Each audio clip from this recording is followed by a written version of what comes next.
एकीकडे भारतीय जनता पक्षाकडून शपथविधीची तयारी सुरू आहे, तर दुसरीकडे एकनाथ शिंदे यांनीही त्यांच्या विश्रांतीच्या काळात संभाव्य मंत्र्यांची यादी तयार केली असल्याची माहिती आहे। पण यात 4 नेते डेंजर झोन मध्ये असल्याची चर्चा समोर आली आहे। एकनाथ शिंदे यांचे हे 4 नेते नेमके कोण हे आपण या व्हिडिओतून पाहणार आहोत। नमस्कार, मी Madhuri Kumkar, for the people news मध्ये आपलं स्वागत। व्हिडिओला सुरुवात करण्यापूर्वी आपण चॅनलला सबस्क्राइब करा, लाईक व फॉलो जरूर करा। भाजपच्या नेतृत्वातील या सरकारमध्ये शिंदे सेनेकडून नव्या जुन्यांचा मेळ घातला जात असल्याचं बोललं जात आहे। एकनाथ शिंदे यांना गृह खातं हवं आहे, परंतु भाजप ते देण्यास तयार नाही। दरम्यान एकनाथ शिंदे यांचे पुत्र खासदार श्रीकांत शिंदे यांना उपमुख्यमंत्री पद दिलं जाणार असल्याच्या चर्चा रंगल्या होत्या, पण या चर्चा स्वतः श्रीकांत शिंदे यांनी थांबवलेल्या आहेत। मी उपमुख्यमंत्री पदाच्या स्पर्धेत नाही हे त्यांनी स्पष्ट केलंय। येत्या 5 डिसेंबरला महायुती सरकारचा मुंबईतील आझाद मैदानावर शपथविधी सोहळा पार पडणार आहे। त्याची भाजपकडून जोरदार तयारी देखील सुरू आहे। महायुतीमध्ये मंत्रिपदाचा फॉर्म्युला ठरला असल्याचीही माहिती आहे। एकनाथ शिंदे यांच्या शिवसेनेला 12 ते 13 आणि अजित पवार यांच्या राष्ट्रवादीला 8 ते 9 मंत्रिपदं मिळण्याची शक्यता आहे, तर भाजपला 22 ते 23 मंत्रिपदं मिळू शकतात। यामध्ये शिंदेंच्या शिवसेनेतून कोणाला संधी मिळणार आणि कोणाला डावललं जाणार याचीही चर्चा सुरू झाली आहे। एकनाथ शिंदे यांच्या शिवसेनेचे 57 आमदार निवडून आले आहेत। यातील बहुतेक माजी मंत्री पुन्हा निवडून आलेले आहेत। याशिवाय गेल्या वेळी संधी मिळाली नाही अशांनी देखील गुडघ्याला बाशिंग बांधलं आहे। त्यातील अनेकांनी कित्येक महिन्यांपासून कोट शिवून ठेवले असल्याची चर्चा आहे। आता या कोटांवरील धूळ झटकण्याचा मुहूर्त जवळ आल्याची त्यांना खात्री वाटते। एकनाथ शिंदे दरेगावातून ठाण्यातील त्यांच्या निवासस्थानी आल्यानंतर अनेक आमदारांनी त्यांची भेट घेतली। शिवसेनेच्या कोणत्या आमदारांना मंत्रिपदावर स्थान मिळणार आणि कोण डेंजर झोन मध्ये आहे याबाबतची माहिती देखील समोर आलेली आहे। मागील सरकारमध्ये मंत्रिपदाच्या वेटिंग लिस्टवर असणारे भरत गोगावले, प्रताप सरनाईक, संजय शिरसाट, प्रकाश आंबेडकर यांना यावेळी मंत्रिपदाची लॉटरी लागण्याची शक्यता आहे। याशिवाय दादा भुसे, शंभूराज देसाई आणि उदय सामंत यांचं मंत्रिमंडळातील स्थान अबाधित राहण्याचीही शक्यता आहे। गेल्या वेळी 9 जणांना संधी मिळाली होती। यंदा नव्या दमाच्या आमदारांची शिवसेना शिंदे गटातून मंत्रिपदी वर्णी लागण्याची शक्यता आहे। यामध्ये विधान परिषदेच्या आमदार भावना गवळी यांचाही समावेश असण्याची शक्यता वर्तवली जाते।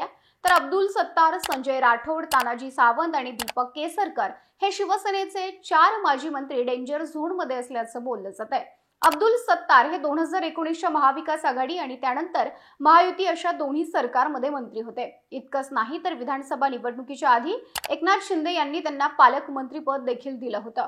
आता नुकत्याच पार पडलेल्या विधानसभा निवडणुकीत अब्दुल सत्तार अगदी काठावर निवडून आलेले आहेत। ठाकरे गटाच्या सुरेश बनकर यांचा त्यांनी अवघ्या 2420 मतांनी पराभव केला। त्यांच्या विजयानंतर मतदारसंघात शंका उपस्थित केल्या गेल्या। अब्दुल सत्तार हे कायम आपल्या वादग्रस्त विधानांनी चर्चेत राहिलेले आहेत। अनेकदा एकनाथ शिंदे यांना स्वतः त्यांना सबुरीचा सल्ला द्यावा लागलाय। दरम्यान मंत्रिपदावरून संजय शिरसाट आणि अब्दुल सत्तार यांच्यात कायम संघर्षही पाहायला मिळालाय। मंत्रिपदाची आशा बाळगून असलेल्या संजय शिरसाट यांना कायम वेटिंगवर ठेवण्यात आले। शिरसाट आणि सत्तार हे दोघेही सलग 4थ्यांदा आमदार म्हणून निवडून आलेले आहेत, त्यामुळे मंत्रिपदासाठी दोघांचाही दावा आहे। परंतु अब्दुल सत्तार यांची वादग्रस्त कारकीर्द पाहता यावेळी संजय शिरसाट यांना संधी दिली जाण्याची शक्यता आहे।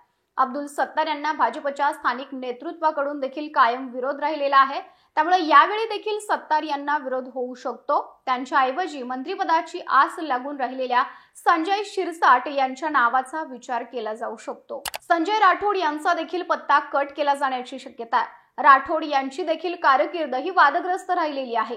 ठाकरे सरकारमध्ये एका वादग्रस्त प्रकरणामुळे त्यांना आपल्या वनमंत्री पदाचा राजीनामा द्यावा लागला होता। राठोड यांनी शिवसेनेच्या बंडात एकनाथ शिंदे यांना साथ दिली आणि त्यावेळी नव्याने स्थापन झालेल्या मंत्रिमंडळात राठोड यांना पुन्हा एकदा मंत्रिपद मिळालं।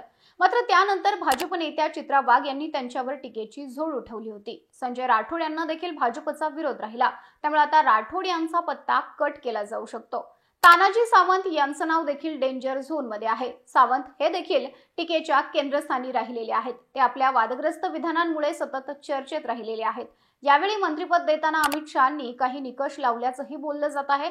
संबंधित आमदारांना आधीही मंत्रिपद भूषवलं असेल तर त्याचा कार्यकाळ कसा राहिला होता, मंत्रिपदावर असताना मंत्रालयात कामकाजासाठी तो किती वेळ देत होता, केंद्र किंवा राज्य सरकारकडून आलेल्या निधीचा कशा प्रकारे विनियोग केला जात होता, लोकसभा निवडणुकीत संबंधित आमदाराच्या विधानसभा मतदारसंघात त्याची कामगिरी कशी होती, आमदारांना निवडणुकीच्या महायुतीसाठी प्रामाणिकपणे काम केलं होतं का, मित्रपक्षातील आमदारांसोबत त्याचं वर्तन कसं राहिलं होतं?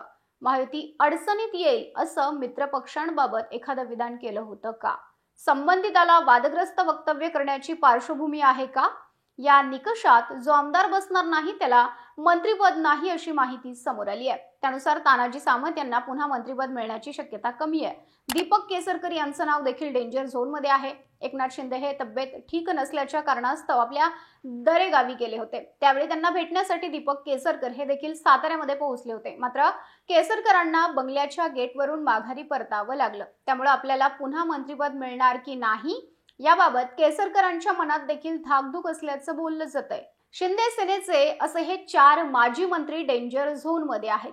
यातील प्रत्येकाची कारणं वेगवेगळी आहेत. मात्र यांच्या जागेवर कोणाला संधी मिळणार याची उत्सुकता सर्वांनाच लागून राहिली आहे. डेंजर झोन मधील या 4 जणांना डच्चू मिळाल्यानंतर मागील सरकारमध्ये मंत्रिपदाच्या वेटिंग लिस्टवर असणारे भरत गोगावले, प्रताप सरनाईक, संजय शिरसाट, प्रकाश आंबेडकर हे 4 नवे चेहरे मंत्रिमंडळात दिसण्याची शक्यता वर्तवली जाते.